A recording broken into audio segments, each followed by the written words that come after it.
Should we mute ourselves? Oh yeah. Yeah, do we have to do anything with our video or sound? Just mute yourself when you're not performing, and then other than that, no. Hi y'all, we're just letting people load in, and then I'll do an intro, and then we'll get started with all the things. Thanks for being here.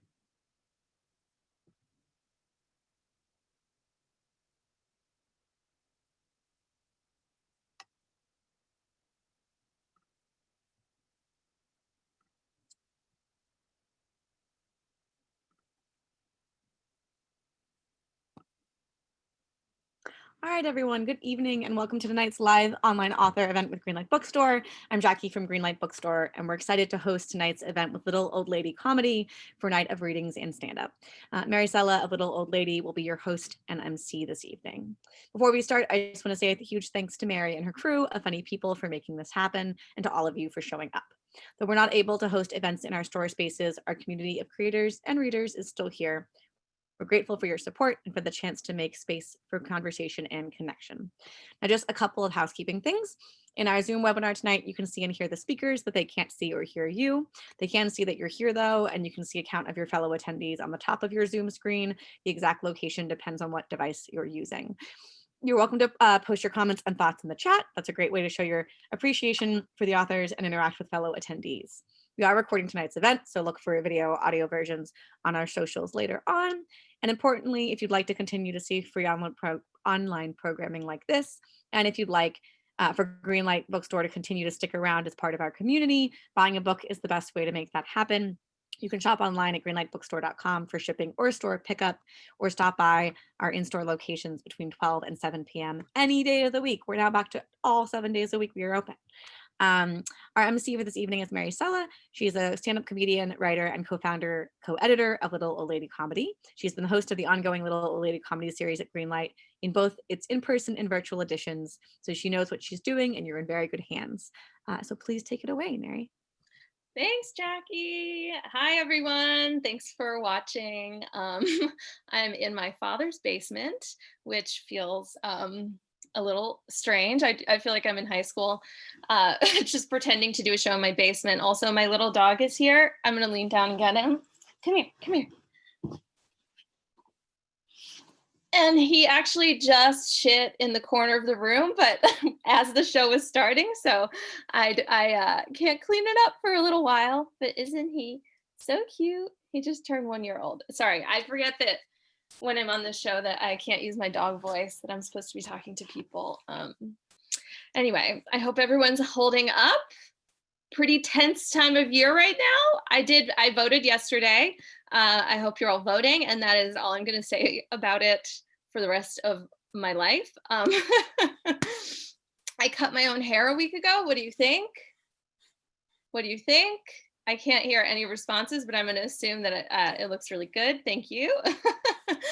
Okay, so I am the editor of a comedy site called littleladycomedy.com, and we are a humor publication, and we do this live show sometimes, and it gets a little wacky. But what you're going to be seeing tonight is a bunch of our contributors reading pieces that they've published, maybe on our site, maybe somewhere else. And we're going to chit chat in between. I would like you all to get a good view of my father's basement. Every single time I come home, he tells me that he just cleaned out the basement. This time I had to clear a path to get to the couch. Over there, you will see a treadmill that hasn't worked since about 2002, probably. I said 1998 earlier, but it was 2003. The phone might ring. There's a landline here.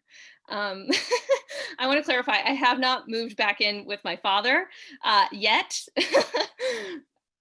I'm going back to Brooklyn later this week. Okay, I'm going to kick it off with that little nervous breakdown I just had. And also I'm going to read a piece that I published on Little Old Lady. This was up about, I wrote this like almost a year ago. It's called Constantly Talking About My Boyfriend Is My Culture. And if you don't like it, you should at least know that his name is Derek and he's 6'2.5" tall. My boyfriend Derek and I have been together for 8 months, and it's going really well. Ever since we met at an event downtown, but not too far downtown. benefiting kids with eyes who can't afford designer sunglasses. So sad. We've been inseparable, by which I mean we hang out twice a week when Derek texts me, hey, wanna hang out? And I text back, LOL, yeah. Last night, my boyfriend Derek, who grew up in New Canaan but went to boarding school in Exeter, even told me I can leave a toothbrush at his apartment as long as I make sure to put it away underneath the sink behind all the toilet paper before I leave. It's getting serious. People keep telling me I talk about my boyfriend Derek too much, but honestly, I don't think it's possible for me to talk about Derek enough because he's so interesting. For example, he studied abroad in Australia. I mean, who does that? My boyfriend Derek and 5 of his closest lacrosse buddies, that's who. The problem with my boyfriend Derek is absolutely nothing. He's perfect. So perfect, in fact, that everything anyone says reminds me of something he once said. He talks a lot, and I love to listen. I lost my place. Okay. Telling me I need to stop incessantly mentioning my boyfriend Derek, who has green eyes when it's sunny and hazel eyes when it's dark out, is not only rude, but hateful. Some people's identity is being gay or biracial. So why can't my identity be that I'm dating Derek, who got his job at Goldman through his Dartmouth teammate Tucker, who went on 2 dates with my friend Sarah, then told her he's not looking for anything serious right now, unlike Derek, who's never said I love you, but has texted me the red heart emoji 3 times. Speaking of my boyfriend Derek, I think he may propose to me at his family's beach house on Block Island next summer. I will say yes. If talking about my boyfriend and possible future fiance, Derek, whose maternal grandfather was the press secretary for President Nixon, were a gender identity, you'd accept it. So guess what? My gender is that my boyfriend Derek went to prom with a girl who had one line in an episode of Succession, but I looked through his high school yearbook when he was in the shower one day, and she wasn't even that pretty. Also, my gender is female because Derek is not gay. That's why he says no homo all the time. Gender is non-binary, and I'm on the spectrum. People are supposed to be tolerant these days, which is why you should accept me for who I am. My boyfriend Derek's girlfriend, who only talks about herself in relation to Derek, who asked me to see a movie today, but then went to a Jets game with his boys instead, but I totally understand because Tanner's dad has box seats. Derek said he'll text me later. He's never once called. So I'm getting this blowout just in case. Derek says I talk too much, but I just have so much to say, specifically about him. Like once he went to Martha's Vineyard with one of the Kennedys and drove so drunk he didn't even realize that Thud was a woman. Oh shit, I wasn't supposed to say that. I gotta stop talking so much about my boyfriend Derek, whose father is one of the most powerful judges in New England. I guess that's why I'm talking, of course, about my boyfriend Derek, is always telling me to shut up. Okay, that was my piece.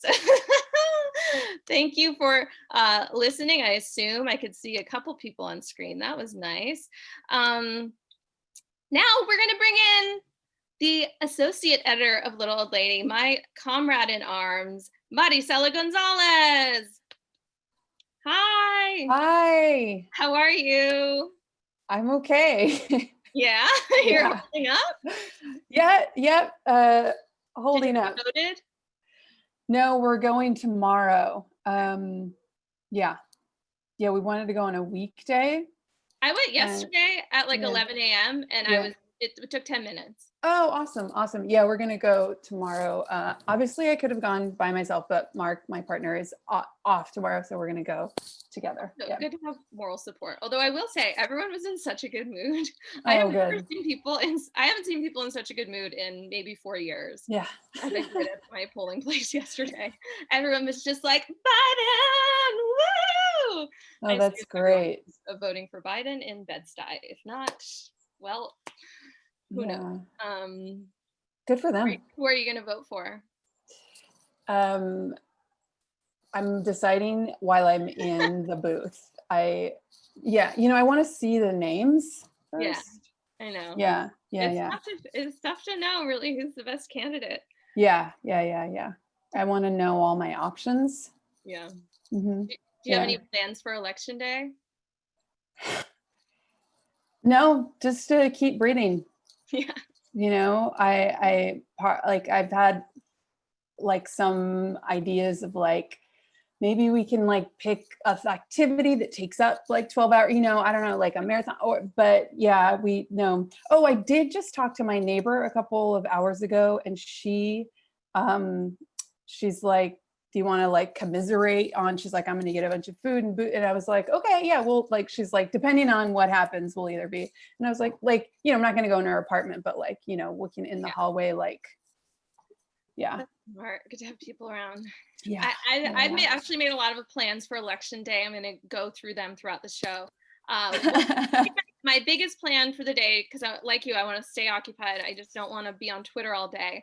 Yeah. My number one plan is to put cream on my recurring neck stress rash every half hour, which did just act up as we were talking about the election. So that should take up some time. If you have a stress rash anywhere on your body, I recommend paying a lot of attention to it on Tuesday. Yeah. Have you read any good books lately? That's my my God. It's so funny. I was thinking about the question, the sort of banter section earlier. And again, I'm still reading that short story book that you gave me. And I'm reading like a book on screenwriting and like another like acting book. Like I just go between, and I'm just having a hard time reading, period. So that's why I just kind of go between and pick them up here and there. Yeah. Okay, well, do you want to read your work? Yes. Okay, sure. Go for it. All right, so this is this is actually my most recent piece on Little Old Lady, sorry, a Little Old Lady. And this is called Logged Off. Are you sick of the depression, self-loathing, addiction, spiral social media inflicts on you?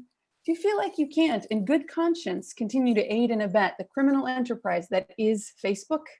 Is it time for you to finally make the commitment to cutting social media out of your life so that you can live your life?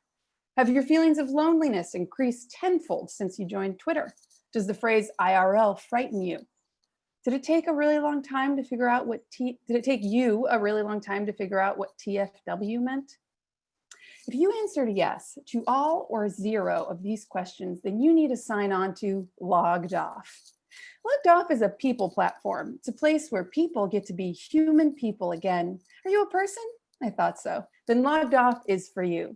Here are some basics about how Logged Off works. You create an account using your email address and a unique password because you are unique. You are a unique human person. Then you, a person, will be asked to enter some basic info about your human self, like what city you live in, where you went to school, what your occupation is, what hobbies you enjoy, your birthday, your social security number, your emergency contact, and the last time you had a tetanus shot. You know, all the stuff that makes you a living, breathing human person. Once you've created your person story, facts about you aren't just information. They're part of the story of you, a person. You can start. Once you're signed into Logged Off, you will be on your human person domicile page. This is a document on the World Wide Web.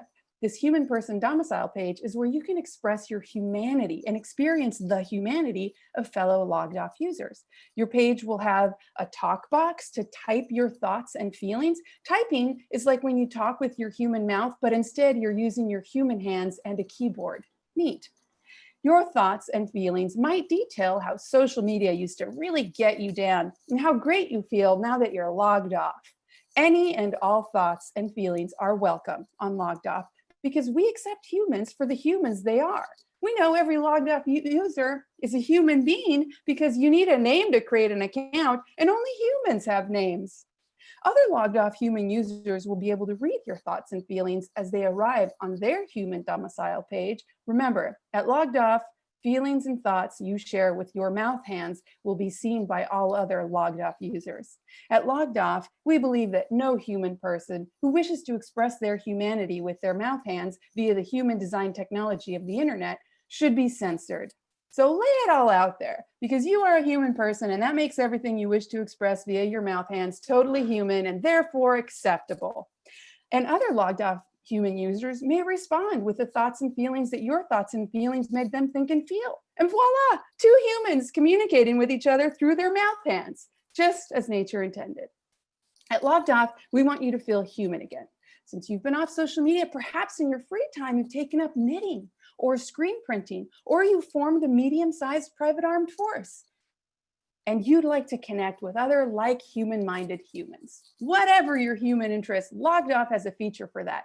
You can create or join a human circle of humans with similar interests. This is a worldwide webpage located within the Logged Off platform where you can interact with other humans that share your human interests. You can pass along anecdotes or advice or even amateur military strategy through your mouth hand talking, because humans are meant to communicate and connect deeply with one another as humans. If you want to see if any of the human friends that you physically met in 3D are also logged off, you can do that by typing their human name into our Find Human Person I Know oblong, then click the flashlight icon just to the right. Humans use flashlights for searching, not magnifying glasses. If they are indeed on Logged Off, you can go to their Human Person domicile page, click the button that says, Me person, you person? That human then has to respond, yes, me person. And you instantly would be able to see their human thoughts and feelings and begin mouth hand talking to them. Oh, and the best part is Logged Off is totally free. The only thing we ask is that you store the very heavy human-sized bag that will be delivered to your door within an hour of signing up for Logged Off. Don't ask any questions, just store the bag somewhere safe and preferably cold. We will pick it up in a few months. That's all. Isn't it time you signed on to Logged Off?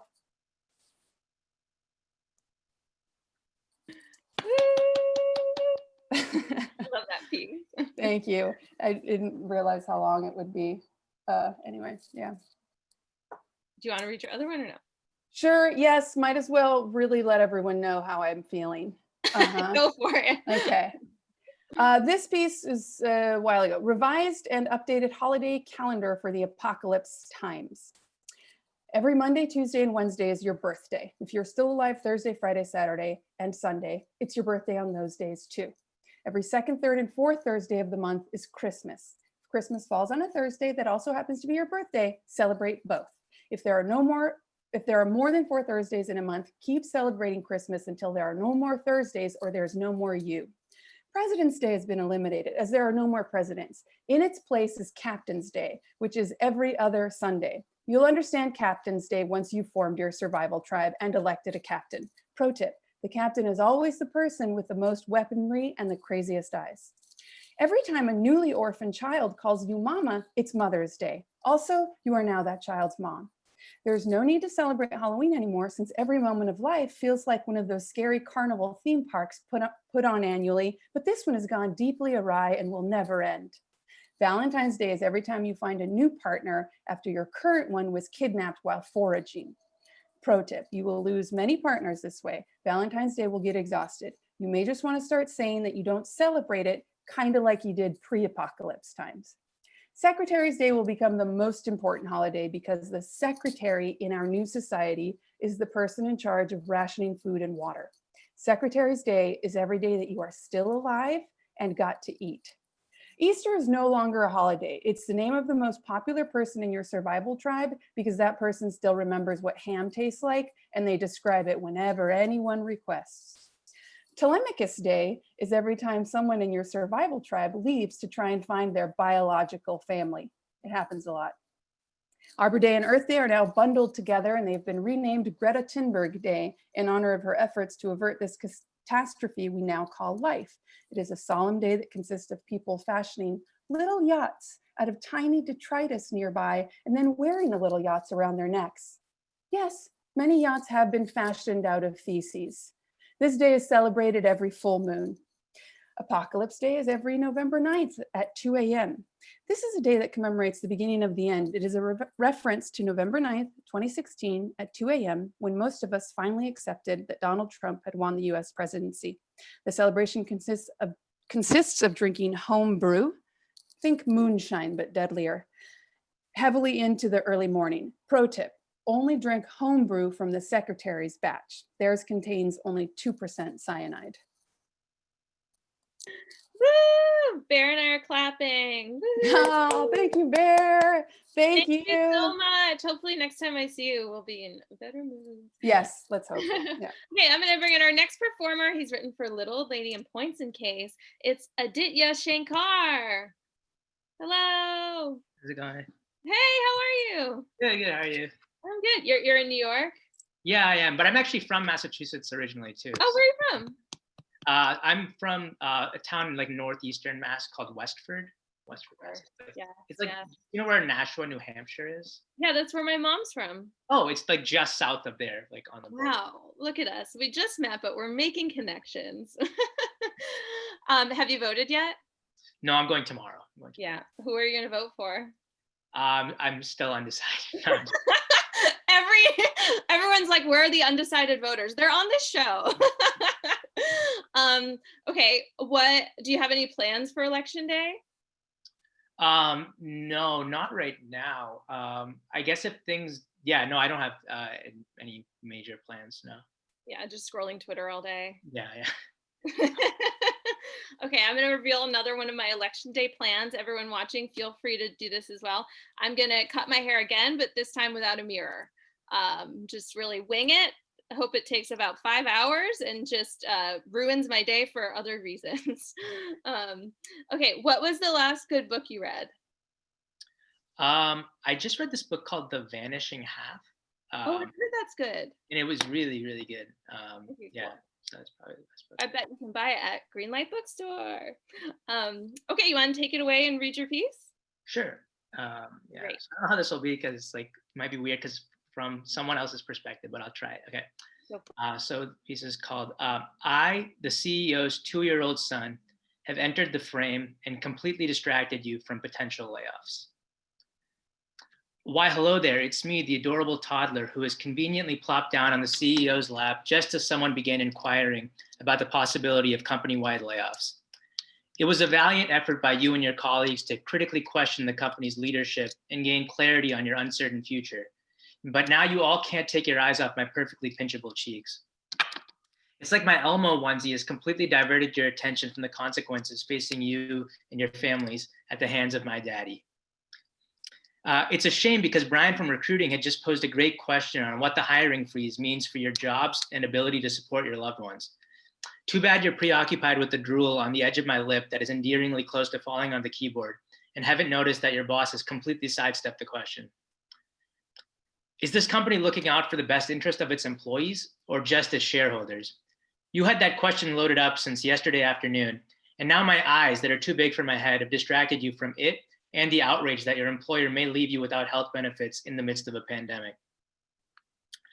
These are hectic times for working parents who are also caretakers, so the occasional child interruption on Zoom is understandable.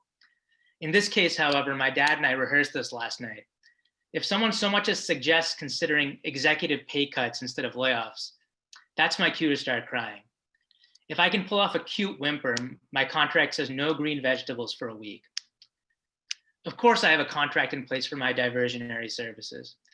Dad's initial compensation offer was to put me on his shoulders and spin me around 3 times in exchange for me simply showing up and railroading employee efforts to inquire about their future. But given how desperate he was to avoid being held accountable by you all, I was able to work out some performance-based sweeteners. If at any point I can visibly poop myself, allowing my dad to understandably leave the meeting altogether, we eat nothing but pudding for a month. Even if you somehow snapped out of this trance and remembered the scathing thoughts you had on the leadership team's incompetence, my innocence presents another roadblock.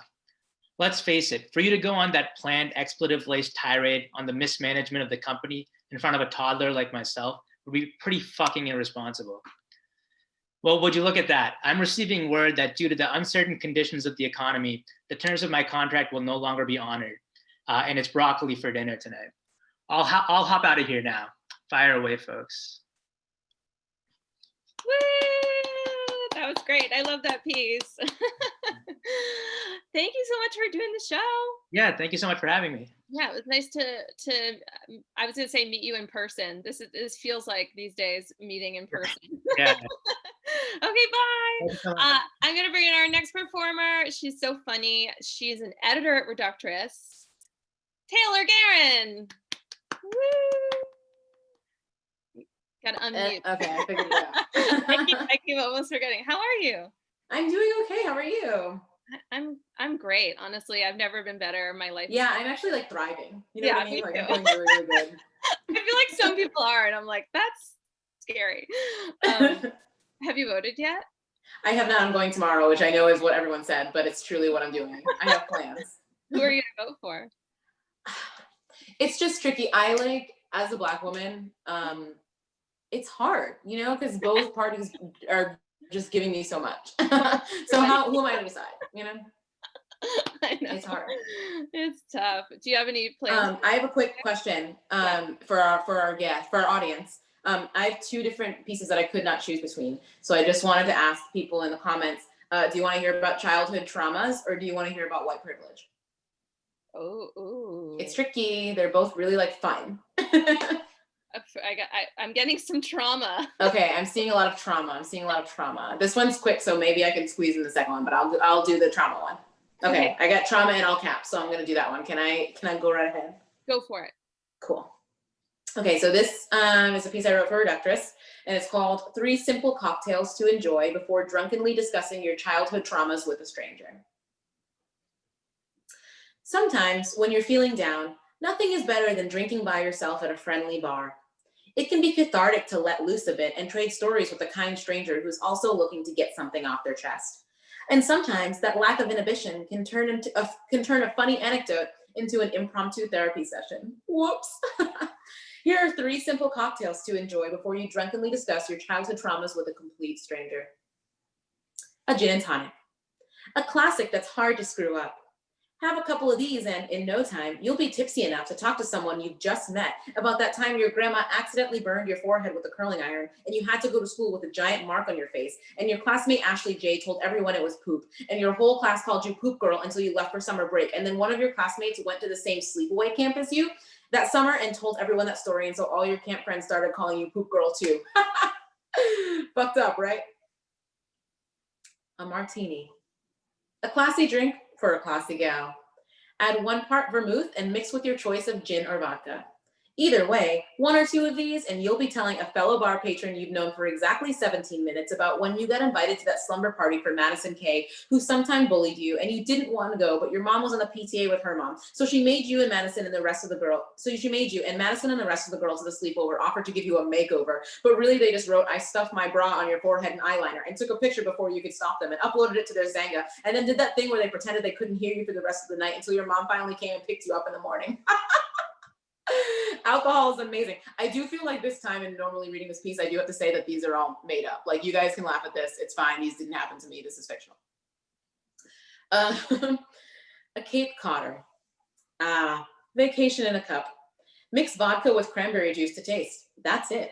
Just don't use too much juice or you'll completely mask the vodka, making it way too easy to throw back a few of these summery cocktails and wax poetic to someone who is not your friend or even your acquaintance about the time you got your first period, but you were staying at your great aunt's in super rural upstate New York for a few weeks. So you had to walk 2 miles to a general store to get tampons and you didn't know you could flush them down the toilet. So you threw them in the trash. And when your great aunt saw them, she called you a floozy because in her day, only loose girls used tampons and made you pick them all out of the trash and flush them down the toilet, but then the toilet clogged. So she had a plumber come and she made you explain why the toilet was clogged to him and then made you stay in your bathroom while he pulled all of your individual used tampons up from the bend in the toilet. And you were so embarrassed that you stayed in your room for 3 days and she died the next spring and you had to go to her funeral and pretend you loved her when really she made you feel so low that one time and nobody else knew about it.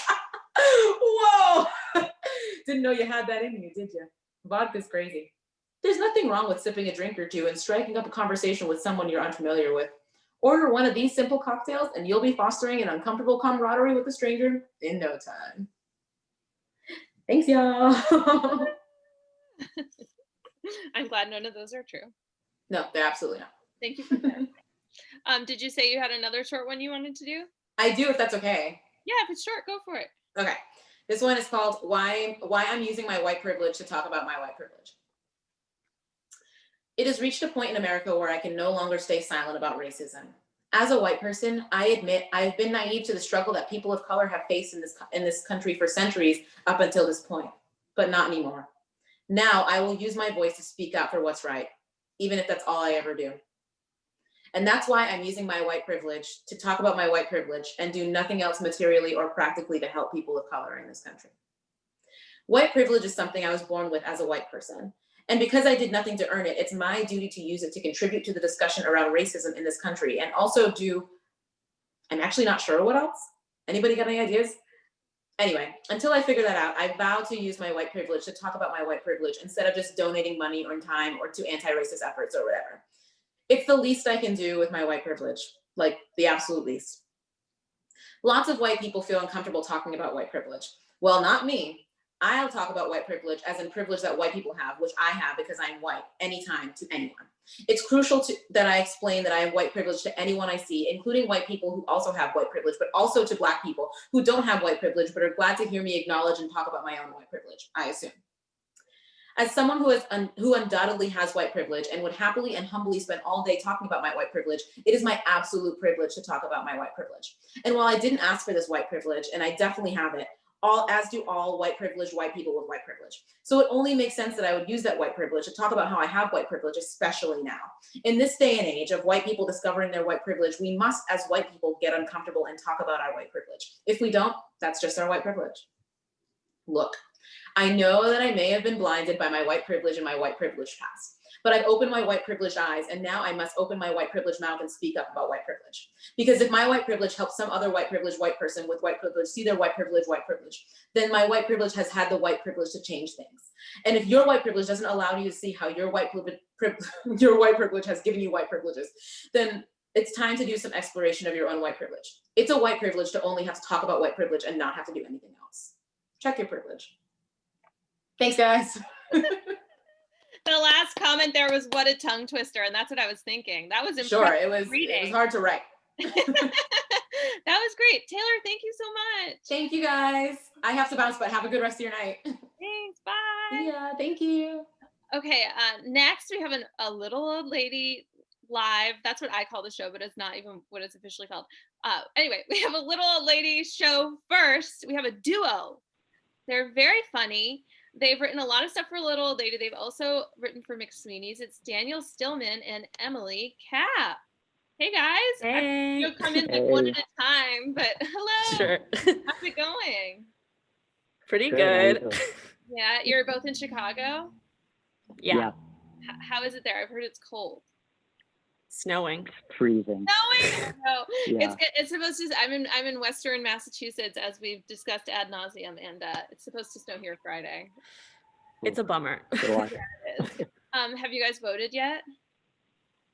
Yeah, I did. Yeah. Oh wow. Yeah. Who did you vote for?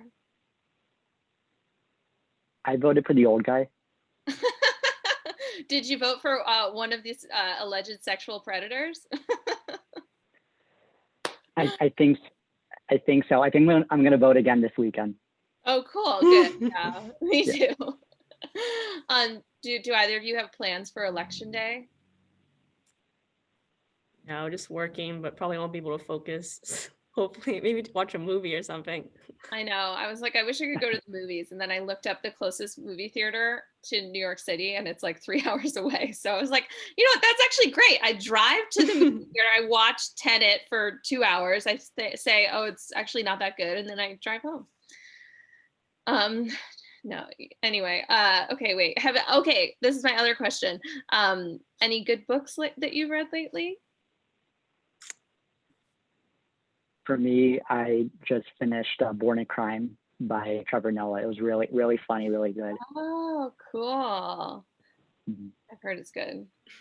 Yeah. I read Bossy Pants, so that was pretty good. Yeah, I love Bossy Pants. Bossy It Pants. was fun. I just wrote another, I read another similar to it's a book of comedic essays. I realized I should recommend books too, but the first time I did this show, I like had a stack of all the books I'd read since quarantine started, and then I felt like I was bragging.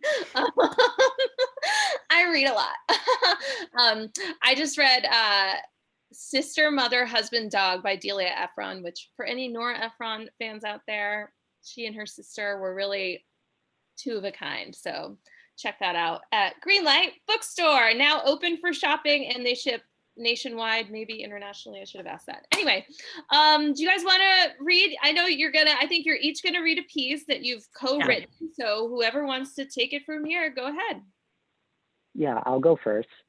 So this piece that Emily and I wrote together back in September. It's called, "It's really, really, really important that we as 10-year-old boys stand together and get the cooties vaccine." I can't believe I have to say this in 2020, but boys, we need to get the cooties vaccine. We're not going to be stuck in Zoom classes forever, you know. We need to get back out there and taste the cold, hard playground of George Washington Elementary and be adults here, but I can't do it without your help. Cooties isn't as scary as the boogeyman who lives under our beds right now, but the best protection against it is getting a shot. So let's band together like the professional basketball players and astronauts we want to be and save the world. Listen up, I got the game plan here. Guys, for real, I'm not even joking right now. Seriously, my older brother Davey, who knows a lot about girls, told me all about it at dinner last night. He told me that not only are vegetables actually poison, but that every single girl except our moms and sisters have cooties. So a whopping 50% of our class has this gross disease. Davey said that girls can transmit the cooties disease every time you accidentally touch or punch them. So recess and gym are off limits. For you nerdballs, even reading carpet is a no-go, because it's been confirmed that cooties is also spread via droplets as a result of popcorn reading time. And you can't forget about wet willies. Liam, stop crying. We're in 4th grade now, for God's sake. I literally already told you there was a shot for it, so stop being a baby. You might be asking yourself, what happens if I even get cooties? You guys, it's terrible. It freaking sucks. I don't know because I don't have it, don't worry, but trust me, it's bad, like really bad. My brother told me that you'll feel totally normal and then you'll wake up the next day and play with My Little Ponies and stuff. It's messed up, right? That can't happen. But until the vaccine, how are you going to safely play tag, kickball, dodgeball, and all the other gym classes we're going to take too seriously and have a meltdown if we lose? We can't, which means that I'm going to ask my mom to ask your mom to see if we can get them together. Guys, I know none of us like the doctor. Their stethoscope is freezing and the doctor himself is as old as your dad. We know the worst part comes at the end of the appointment. You know, when a nurse comes in with a huge needle and you start to scream and cry like a little wimp. But that shot protects you from the flu or something even scarier called meningitis. So you have to step up, lift up that sleeve and get that needle in your arm like the man you are. Best part, you'll get a Looney Tunes Band-Aid and a sucker, so it's not all scary. Mikey, we know you do anything for a Tootsie Pop, so don't act like this is a big chore or something. But guys, really just make your mom take you. Don't make me bury any more of my friends. I'm still mourning my pet turtle, Michelangelo. We all want to turn back to normal, I get it.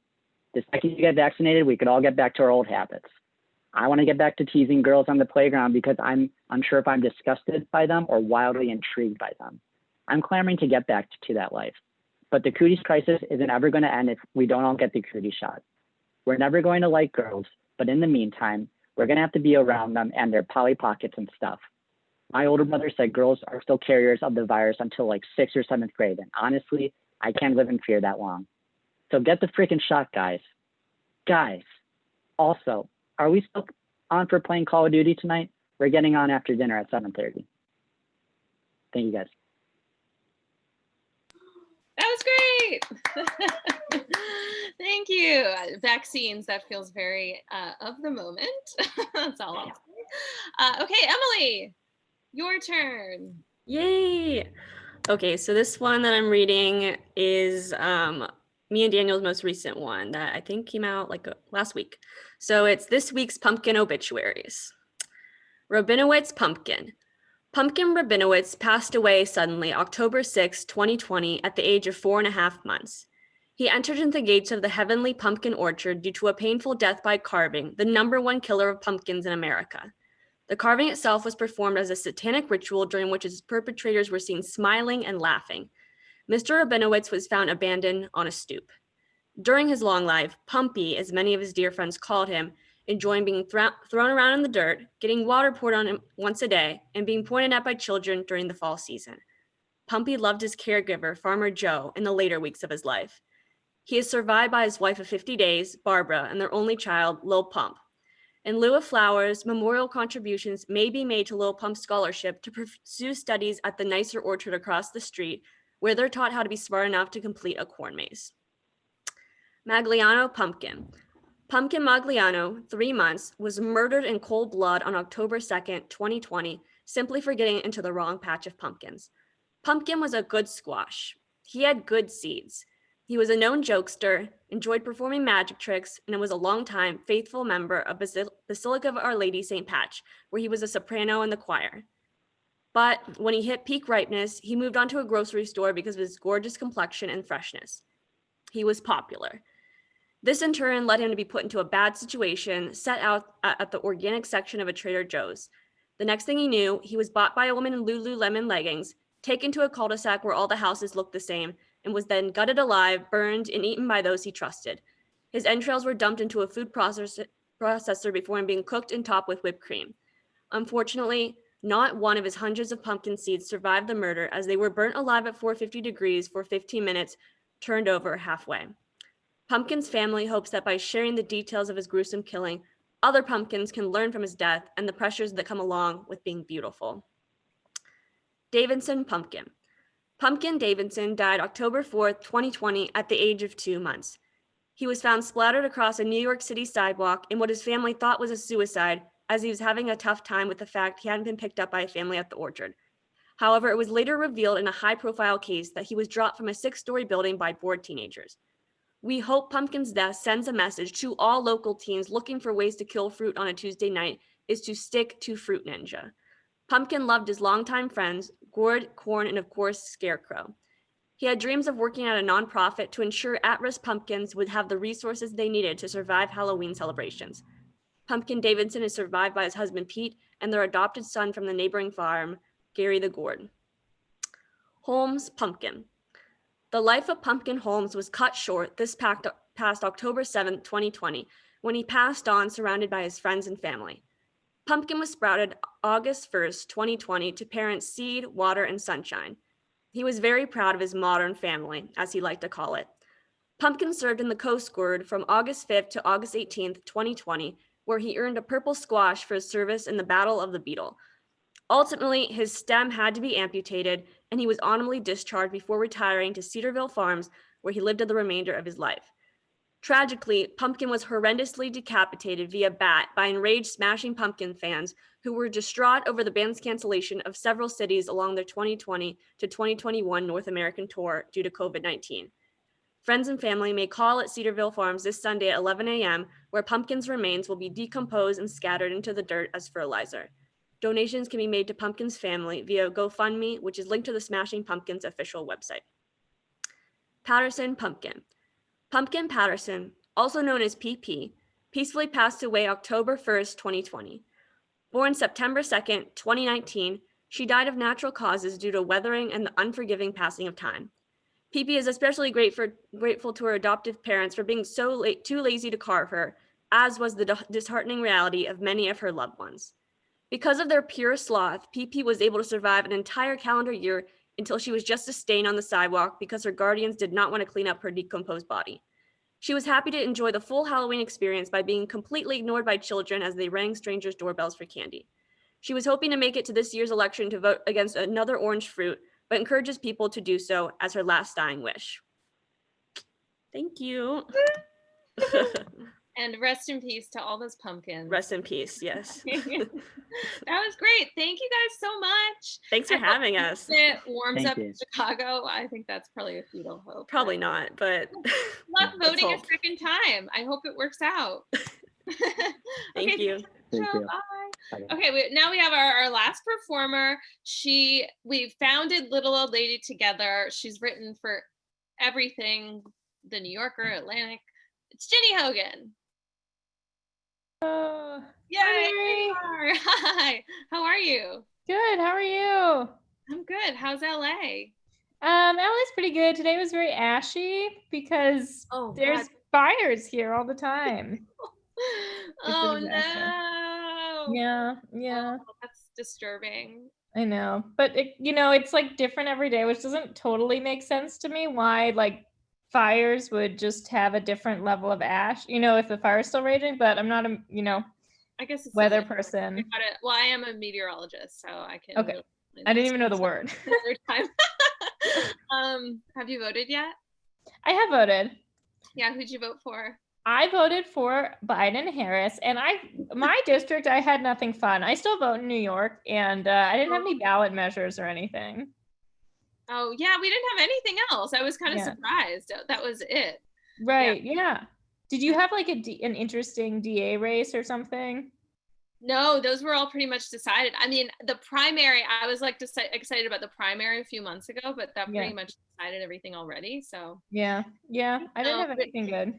What are you gonna do? What are your plans for election day? I want to watch Gilmore Girls all day, but I'm going to the dentist. Oh, those are two perfect things to do. I was actually, that's kind of funny coincidence that one of my plans, I just realized something I should do on election day is get a mammogram. Why not? It's like, I like to, what? I was like, I should get a mammogram, or I should get like lip injections so huge that I can just hide in my lips. Like, yeah, totally. Yeah. I think going to the doctor on election day is good because it's good to like concentrate stress. You know, like if you just have too many, if you're distracted by what you're stressed about, you can't focus on it. I know, totally. Yeah. Okay, have you read anything good lately? Read anything good? Yes. Well, right now I'm reading a book that kind of makes me angry, but it's like interesting. It's called The Cult of Smart, and it's just about like how our education system is failing people. That's not really a fun. Let me think. I feel like I've read something more fun. I feel like everyone's just reading serious books, right? All my list is like all serious, not fun stuff. Yeah. I read a really creepy novel called Thin Girls. Have you heard of it? No. It's like about these two twins, and one of them is like has an eating disorder, and it's sort of about how the ways that their bodies are super connected because they're twins, but it gets like really intense. Like I had to like put it down because it made me feel like a little like fragile sometimes. Yeah, that sounds triggering. I'm like, I don't know if I can. Good. It's good. Yeah. I just finished The Feminine Mystique because I'm really going through something, but oh wow. Yeah, it's great. It's long and it's like kind of homework in places, but it's really excellent if anyone hasn't read it. Does it hold up, would you say? You still agree? It holds up, but I think it's like, you know, things have changed so much and then changed again that like it's a little different now.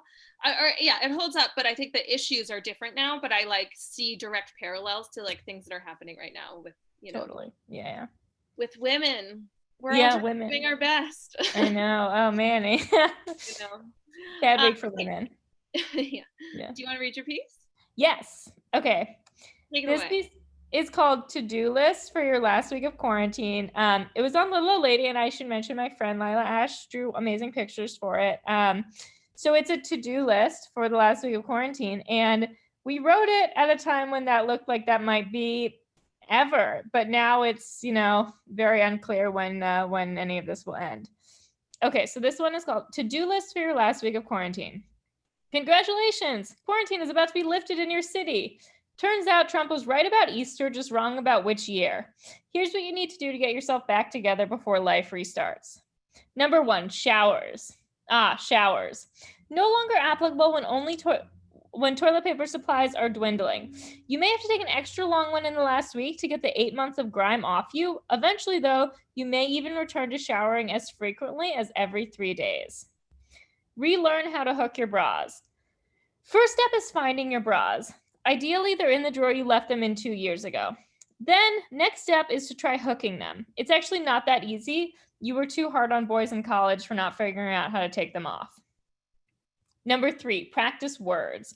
Specifically, focus on doing them out loud. Say linoleum to yourself 5 times fast. Red leather, yellow leather, red leather, yellow leather, red leather, yellow leather. You got this. Number 5, try your clothes on, or just skip this step. Some things will never return, and there's no reason pants with a button can't be one of them. Number 7, read 8 long think pieces summarizing the effects of this pandemic. You've done a good job of tuning out the news, but it's still good to know approximately what happened. You don't want to be that idiot who didn't know when LA County lifted its stay-at-home orders, and you definitely don't want to accidentally drink bleach. Number 8, take inventory of everything you accomplished in quarantine, in case anybody asks, which hopefully they will not. Number 10, start and finish writing the novel you told everyone you were writing. Every great novel begins with 1 word. Unfortunately, it ends with about 60,000 other words. You're on word 8. Number 11, If you can't do that, and you can't, start and finish reading the novel you told everyone you were reading. Make sure you have at least one non-Harry Potter novel to discuss when you see your friends again. Number 12, accomplish truly anything. This can be as simple as counting up all your tweets just so you know you did create content. 18 contents per day, actually. Number 13, start a Google Doc. It can be empty, but just sharing it with 2 to 19 collaborators counts as an accomplishment. Number 14, fictionalize some believable accomplishments. Okay, you've done nothing, but does anybody need to know that? You're deathly pale. People will believe you donated a lot of blood, so say that. Number 15, figure out a plan for the rest of your life. You can say you spent your quarantine in contemplation. No one can really fact check this. For example, if you're a woman in your 30s and you want kids, you should have known by 5 years ago. Number 16, write a to-do list for your first week post-quarantine. Get a haircut, touch a stranger's ex, etc., etc. If you don't know where your life is going and you've wasted the last 9 months, you better be ready to come out swinging. Number 17, at least find some inner peace to tell everyone about. If you've never meditated for more than 30 seconds, clear your schedule to find a whole minute to do so. You want to come out of quarantine with something to show for it, even if it's just the conviction that comparing yourself to other people is a waste of time. Number 18, post on social media about how productivity is a myth of the capitalist ethos. We all miss Bernie. Take advantage of this. We are in survival mode, not do literally anything mode. The people who wrote screenplays, they weren't paying attention. Number 19, relax. Your stay-at-home order just got extended another month. You still have time to accomplish everything you said you would. Number 20, nap for the next month. Cool. Thank you guys. Woo! That was great. Yeah. Can you hear my dad? I can hear the ringing. Yeah. Landline. Well, thank you so much. Of course. Thank you for having me. This was so fun. To-do list soon. Yeah. We'll see. Hopefully quarantine will end in some reasonable timeline. I know. We'll find out. Maybe next Yeah. week. Thank you everyone so much for watching. I have a couple more book recommendations. Shop at Greenlight. I just read Girl, Woman, Other. Marisela gave it to me by Bernadine Evaristo. It's really great. It's a fun read. I've been reading Maya Angelou's memoirs.